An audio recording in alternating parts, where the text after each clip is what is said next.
नमस्कार, खबरें जा रही है न्यूज 24 पर। मैं हूं आपके साथ मकसूद खान। बिहार में नीतीश की बहार, चट इस्तीफा और पट सरकार। भारत की राजनीति में बिहार राज्य हमेशा से शंकाओं और आशंकाओं से भरा रहा है और नीतीश कुमार की पलटू पॉलिटिक्स ने बिहार को कबड्डी का मैदान बना दिया है। फर्क सिर्फ इतना है कि इस मैदान में पाला बदलने का मादा सिर्फ और सिर्फ नीतीश कुमार ही रखते हैं। नीतीश कुमार ने 9वीं बार मुख्यमंत्री पद की शपथ ले ली। जिस बीजेपी को छोड़कर आरजेडी के साथ गए थे, अब उसी बीजेपी का साथ देने के लिए आरजेडी को अलविदा कर दिया।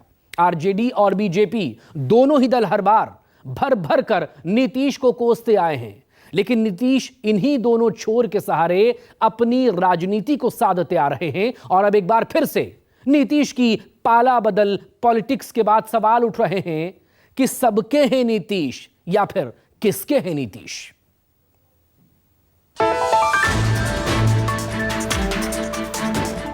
जहाँ थे वही फिर आ गए और अब इधर उधर जाने का सवाल। ईमानदारी से काम किया, धर्म निभाया, लेकिन अभी तो खेला बाकी है। आप लोगों के लिए भाजपा के दरवाजे हमेशा के लिए बंद हो चुके हैं। मर जाना कबूल है, उनके साथ जाना हमको कभी कबूल नहीं है। नीतीश कुमार को तो मैंने आसमान में चढ़ा दिया ना, जाने बीजेपी जाने नरेंद्र मोदी। नीतीश कुमार जी बिहार को बीमार करने पे तुले हैं। नीतीश ने फिर मारी पलटी, बीजेपी में नीतीश की हुई एंट्री। मैं बिहार राज्य के मुख्यमंत्री के रूप में अपने कर्तव्यों का श्रद्धापूर्वक और शुद्ध अंतःकरण से निर्वहन करूंगा। सीएम बनने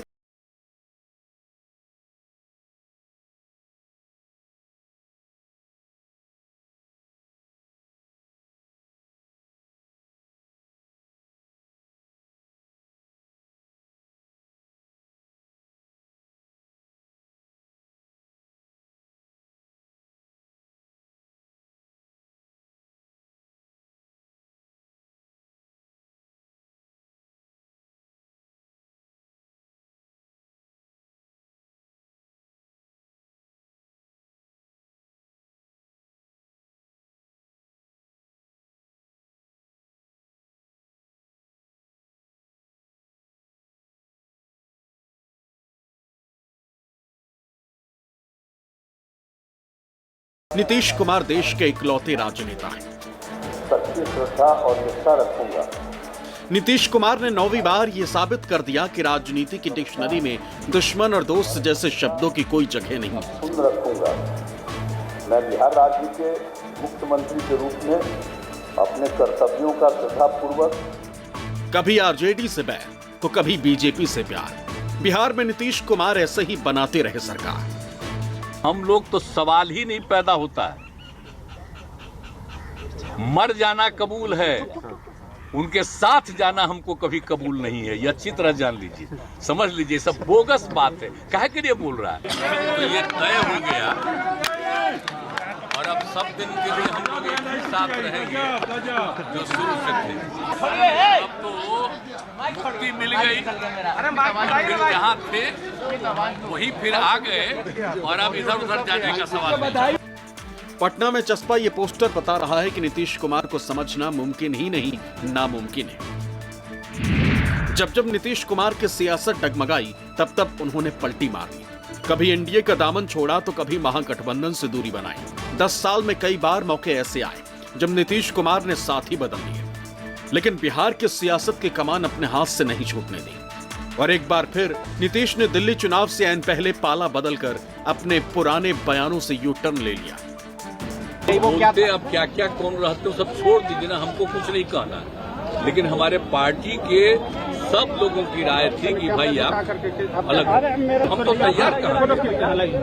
जब आपको इतना कम सीट हो गया और हम तो नहीं तैयार थे, आप कैसे तैयार हो गए? हम तैयार उन लोगों के बार बार आग्रह पर हम हो गए। समाज में जिस तरह से एक विवाद पैदा करने की कोशिश हो गई थी शुरू, वो हमको अच्छा नहीं लगता था। विभिन्न धर्म के लोगों का तो वो सब हम लोग नहीं करते, लोग सबका एकता रहनी चाहिए। आप तो जानते जो परिस्थिति बन रही थी उसको लेकर के अच्छा नहीं लगता। नीतीश कुमार को भले ही सियासत का पलटू राम कहा जाता हो, लेकिन ये सत्ता में बने रहने का नीतीश मॉडल है। जानकारों की माने तो जब जब नीतीश ने पाला बदला है, अपने मकसद को पूरा किया है।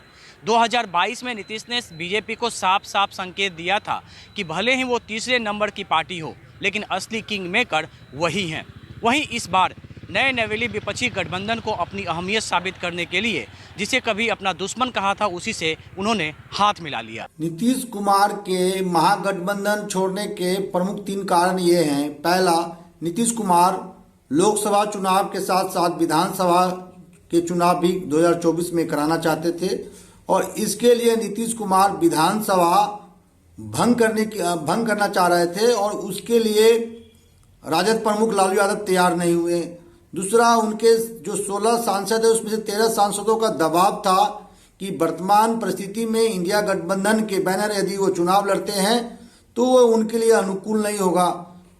तीसरा, नीतीश कुमार को ये भनक लगा कि लालू यादव उन्हीं के पार्टी के बड़े नेता ललन सिंह के माध्यम से उनके पार्टी को तोड़ना चाहते थे। 2022 में नीतीश कुमार को डर सता रहा था कि बीजेपी धीरे धीरे उन्हें बिहार का उद्धव ठाकरे बना देगी और फिर उनकी पार्टी को बहुत बड़ा नुकसान होगा। इसलिए नीतीश ने 22 महीने में ही एनडीए से दूरी बना ली। नीतीश के इस डर पर आंकड़े भी मुहर लगा रहे थे। साल 2010 में नीतीश कुमार की पार्टी ने 115 विधानसभा सीटें जीती थी। 2015 में यह आंकड़ा 71 सीटों तक पहुंच पाया और फिर 2020 में नीतीश की पार्टी 43 सीटों तक सिमट गई। इस बार नीतीश ने ऐसे वक्त पर पाला बदला है जब वो मोदी सरकार और बीजेपी के खिलाफ विपक्ष को एक छत के नीचे लाने में कामयाब हो गए थे। लेकिन विपक्षी गठबंधन में नीतीश की महत्वाकांक्षा की बलि दे दी गई और तभी से नीतीश की खिन्नता कांग्रेस और आरजेडी से नजर आने लगी। खबरों की माने तो इंडिया अलायंस की पटना में हुई पहली बैठक में लालू यादव ने राहुल गांधी को गठबंधन का दूल्हा घोषित कर दिया, जिसके बाद नीतीश कुमार का पीएम उम्मीदवार बनने का सपना हमेशा के लिए खत्म हो गया। दिल्ली में लालू यादव और राहुल गांधी की मुलाकात के बाद संयोजक बनने का भी सपना टूट गया, क्योंकि फैसला ये हुआ कि गठबंधन के अंदर 4 या 5 संयोजक बनाए जाएंगे।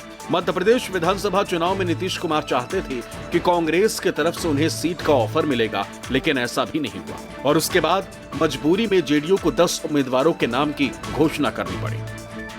जब नीतीश कुमार ने पाला बदला है, बिहार के राजनीति को उन्होंने प्रभावित किया है और जैसे ही आज उन्होंने महागठबंधन छोड़ के एनडीए में शामिल हुए हैं और इसका पूरे बिहार के राजनीतिक परिस्थितियों पर प्रभाव पड़ेगा। नीतीश कुमार के पलटी मारने की शुरुआत हुई थी 2013 से।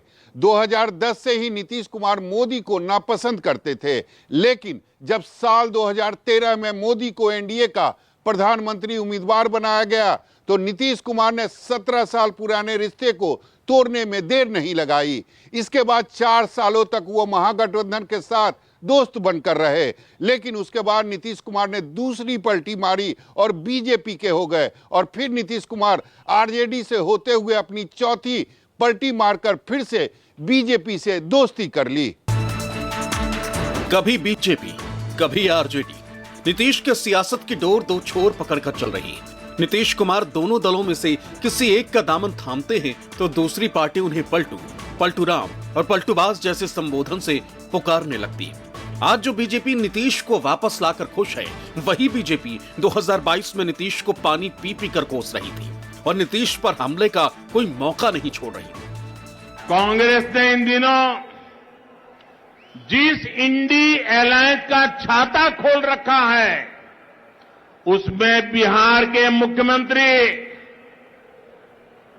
जो आजकल जातिवाद राजनीति का झंडा लेकर घूमते हैं, मुझे याद है उन्होंने मेरे करीबी दोस्त और दलित नेता रामविलास पासवान जी का लगातार अपमान किया था। बिहार के उन्हीं सीएम ने विधानसभा में सदन के फ्लोर पर एक और दलित नेता का, वहां के पूर्व मुख्यमंत्री, पूर्व सीएम का अपमान किया है। वहां के पूर्व सीएम जीतन राम मांझी, उनको बिहार के सीएम ने बड़े सदन में बुरी तरह अपमानित किया।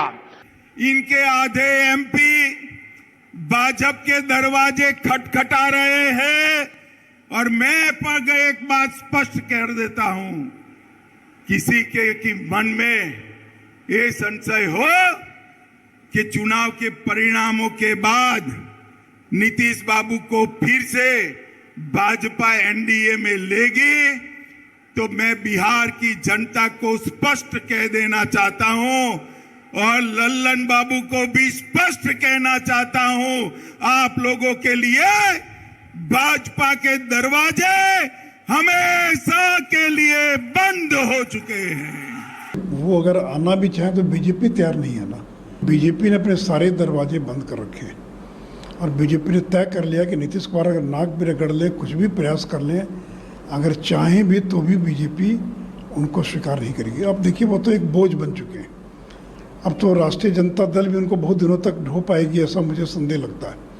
अब वोट ट्रांसफर करने की उनकी क्षमता खत्म हो गई। बीजेपी के साथ शामिल नीतीश सरकार ने बीजेपी के प्रदेश अध्यक्ष सम्राट चौधरी को भी डिप्टी सीएम बनाया गया। ये वही सम्राट चौधरी हैं जिन्होंने अपने सिर पर पगड़ी बांधकर एक प्रण लिया था कि वो जब तक नीतीश कुमार को बिहार के सीएम पद की कुर्सी से हटाएंगे नहीं, तब तक अपनी पगड़ी नहीं खोलेंगे। लेकिन राजनीति की हवा ने सम्राट चौधरी के सुर भी बदल दिए हैं। बिहार का दुर्भाग्य है कि बिहार में मुख्यमंत्री भी बीमार, उनकी पार्टी भी बीमार और अब नीतीश कुमार जी बिहार को बीमार करने पे तुले हैं। बिहार के लोकतंत्र को शर्मसार कर रहे हैं।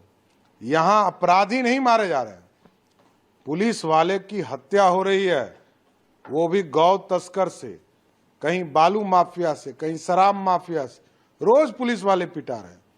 लेकिन बिहार की सरकार, नीतीश बाबू आराम से सो रहे हैं, कोई जू भी जो है उनके कान पर रेंग नहीं रहा है। भारतीय जनता पार्टी विचारधारा वाली पार्टी है, एक सिस्टम और समय के हिसाब से चलती है, एकदम स्पष्ट है। एनडीए के साथ जब भी नीतीश जी रहे, आप देखिएगा बड़ा स्पष्ट रहता है, कोई हस्तक्षेप नहीं रहता। सिर्फ बीजेपी ही नहीं, आरजेडी में डिप्टी सीएम से पूर्व डिप्टी सीएम हो गए तेजस्वी यादव के भी सुर बदल चुके हैं। कभी नीतीश को चाचा मान चुके तेजस्वी सरकार में शामिल होकर चाचा भतीजे की जोड़ी की कस्में खाते थे। अब वही तेजस्वी नीतीश को खेल बाकी है की चेतावनी देते सुनाई पड़ रहे हैं कि हम लोग क्रिकेटर हैं और ये जो जोड़ी जो है ना, ये धमाल मचाने वाली है। ईमानदारी से काम किया, धर्म निभाया, लेकिन अभी तो खेला बाकी है। आज भले ही लोग ओथ ले लें, लेकिन कितना दिन ये लोग रहेंगे, इनको कुछ नहीं। सरकार हम लोगों ने बड़े उम्मीदों के साथ बनाया था और किस उद्देश्य के साथ बनाया था वो नीतीश कुमार जी ने आपको उस समय बताने का भी काम किया। ये गए हैं, इन्होंने इसकी हत्या की है, तो जनता इसका जवाब देगी। इंडिया गठबंधन मजबूत है, ठीक है, जो होता है अच्छे के लिए होता है। वो 2017 के सावन का ही महीना था जब नीतीश कुमार ने भ्रष्टाचार के खिलाफ लड़ाई की दुहाई देकर आरजेडी से पल्ला झाड़ा था। 2022 में भी नीतीश कुमार की सियासत ने सावन के महीने में ही करवट बदली थी। बीजेपी को अलविदा कहकर नीतीश उसी लालू की पार्टी में शामिल हुए थे जो उन्हें पलटू राम और पेट में दांत होने की उपाधि देती आई थी। इनको पलटू राम ही कहिए, राजनीति के ये पलटू राम है। नीतीश कुमार को तो मैंने आसमान में चढ़ा दिया ना, जाने बीजेपी जाने नरेंद्र मोदी। ये तो प्रधानमंत्री प्राइम मिनिस्टर मटेरियल है ना। ये सब नारा लगा रहा था, प्रधानमंत्री कैसा हो, नीतीश जैसा हो बोलते थे लोग। अहंकार। हमारे मुंह में सीधे 32 दांत है, उनके पेट में नीतीश के दांत है जो वहां चले गए। पेट में दांत, पेट वाला दांत बड़ा खतरनाक होता है। सत्ता में सहयोगी कोई भी रहे, लेकिन नीतीश कुमार ने हमेशा खुद को बिहार के किंग मेकर की भूमिका में पेश किया। सिर्फ एक मौके को छोड़ दिया जाए तो साल 2000 से लेकर अब तक नीतीश कुमार ही बिहार के मुख्यमंत्री की कुर्सी पर काबिज रहे।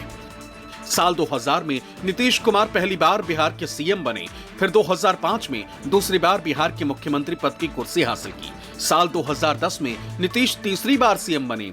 इसी साल उन्होंने गुजरात से मिलने वाली बाढ़ राहत राशि लौटा दी और 2013 में मोदी के नाम पर एनडीए से अलग हो गए। बीजेपी के मंत्रियों को बर्खास्त कर नीतीश ने आरजेडी के साथ सरकार बना ली। साल 2014 के लोकसभा चुनाव में जेडीयू का अच्छा प्रदर्शन नहीं रहा तो इस्तीफा दे दिया और जीतन राम मांझी को सीएम बना दिया। लेकिन फरवरी 2015 में जीतन राम मांझी से इस्तीफा ले लिया गया और नीतीश चौथी बार बिहार के मुख्यमंत्री बन गए। साल 2015 में महागठबंधन के साथ चुनाव लड़ा और नीतीश 5वीं बार मुख्यमंत्री की कुर्सी पर बैठे। लेकिन 26 जुलाई 2017 को नीतीश कुमार ने इस्तीफा दे दिया और महागठबंधन से अलग हो गए। अगले ही दिन बीजेपी के साथ मिलकर सरकार बना ली और नीतीश छठी बार बिहार के मुख्यमंत्री बन गए। साल 2020 में एनडीए के साथ मिलकर विधानसभा चुनाव लड़ा और नीतीश के 7वीं बार सीएम के पद पर ताजपोशी हुई। इसके बाद 9 अगस्त 2022 को फिर से इस्तीफा दे दिया और 8वीं बार सीएम बनने की ओर कदम बढ़ा दिया। और इस बार भी नीतीश कुमार ने सीएम की कुर्सी के साथ ही पाला बदला है। यानी नीतीश कुमार की सियासत लकीर की तरह सीधी नहीं है, बल्कि वो उसे अपने हिसाब से चलाते रहे और वक्त वक्त पर चौंकाते रहे। इसीलिए कहा जाता है कि नीतीश कुमार के दिमाग को पढ़ना आसान नहीं है। जब जब नीतीश कुमार ने पाला बदला है, बिहार के राजनीति को उन्होंने प्रभावित किया है और जैसे ही आज उन्होंने महागठबंधन छोड़ के एनडीए में शामिल हुए हैं और इसका पूरे बिहार के राजनीतिक परिस्थितियों पर प्रभाव पड़ेगा। ये अपने आप में दिलचस्प है कि नीतीश कुमार जब बीजेपी के साथ जाते हैं तो आरजेडी को कोसते हैं और बीजेपी से दूरी बनाकर बीजेपी पर ही हमलावर हो जाते हैं। आरजेडी के साथ मोदी सरकार को चुनौती देने का दम भरने वाले नीतीश कुमार कभी तेजस्वी और उनके पिता लालू यादव पर अपने एहसानों को सबके सामने गिनाते थे। भाई समान वक्त का बेटा है, इसलिए हम सुनते रहते हैं, हम नहीं कुछ बोलते हैं। और इसके पिता को किसने बनवाया था? नागपुर में विधायक दल का नेता, क्या पता है? इसको डिप्टी चीफ मिनिस्टर किसने बनाया था? और जब इस पर आरोप आया, हमने कहा एक्सप्लेन करो। जब एक्सप्लेन नहीं किया तब हमने छोड़ दिया। लेकिन नीतीश कुमार ने साबित कर दिया कि सियासत में कोई दोस्त या दुश्मन नहीं होता। नीतीश फिर से घर बदल चुके हैं और अब कहीं नहीं जाने का दावा कर रहे हैं। लेकिन बड़ी बात यह है कि पिछले 2 दशक से बिहार की राजनीति में जब भी दोस्त बदलने या दुश्मनी का दौर शुरू हुआ तो उसकी पहल नीतीश कुमार ने ही की। हालांकि इस बार नीतीश किस रफ्तार से आगे बढ़ेंगे ये अभी से कहना मुश्किल है, लेकिन नीतीश की इस पलटू पॉलिटिक्स ने लोकसभा चुनाव से पहले बड़ा खेल जरूर कर दिया है। पटना से अमिताभ ओझा और सौरभ कुमार के साथ ब्यूरो रिपोर्ट, न्यूज़ 24।